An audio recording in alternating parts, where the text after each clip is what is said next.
OK, mesurer la tension, le courant et calculer les résistances. Donc, on mesure le courant avec un ampère-mètre.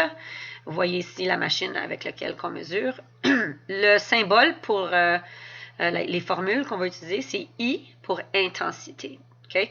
So, le courant, C, mesuré avec I, l'unité de mesure A. So, moi, je me rappelle de les unités de mesure, les symboles et le nom avec CIA pour celui-ci. OK? Des exemples de combien de courant passe dans différents appareils. Pour mesurer la force qui pousse les électrons, c'est un voltmètre qui mesure le voltage. En français, on utilise plus le terme tension pour mesurer cette force-là. Et aussi, différence de potentiel est un terme sur la différence de potentiel.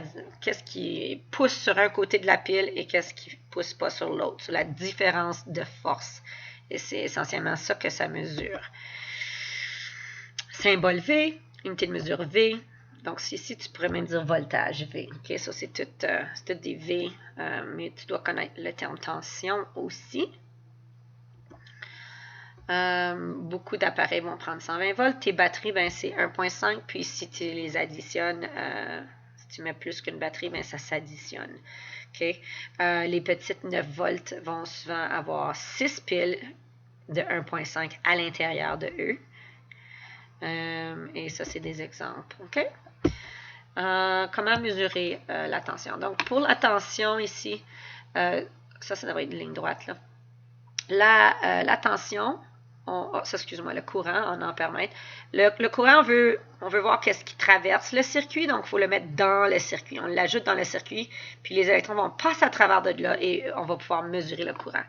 Puisque la tension mesure la différence de force qui sort, il devrait y avoir une ligne ici qui connecte ça, là, désolé. On veut mesurer un côté et l'autre côté de ta pile. C'est là où on voit la force à laquelle elle se fait pousser. Maintenant, on peut aussi utiliser la tension pour mesurer un côté et l'autre côté de la charge, parce que la charge va créer le bottleneck jam. Donc, il va y avoir une plus grande pression ici que là qui sort. Et donc, on peut aussi se servir de cela pour voir comment une charge affecte le courant. Mais typiquement, on utilise les voltmètres vraiment pour voir combien de force rentre dans le circuit. La loi de l'Ohm, c'est essentiellement la relation entre la force, le montant d'électrons et les résistances. Donc, plus que j'augmente une résistance, si ma pile pousse toujours avec la même force, le courant va être affecté. Et plus que je augmente le courant, si je diminue la résistance, le courant va être plus grand. Okay? Donc, essentiellement, typiquement dans un circuit, la tension, la force va toujours être la même, à moins qu'on ajoute des piles ou on a comme un gradateur au niveau du courant et on change ça. Mais typiquement, la tension reste la même. Donc, c'est vraiment la relation entre le courant et la résistance que vous voulez comprendre. Plus la résistance est haute, plus que le bottleneck traffic jam est grand, moins de courant il va avoir. Et moins la résistance est grande, plus le courant va être grand. Stop! Et la loi d'Ohm est là. Et si vous faites le petit triangle, comme je vous ai dit, vous pouvez résoudre tous les problèmes reliés à ça.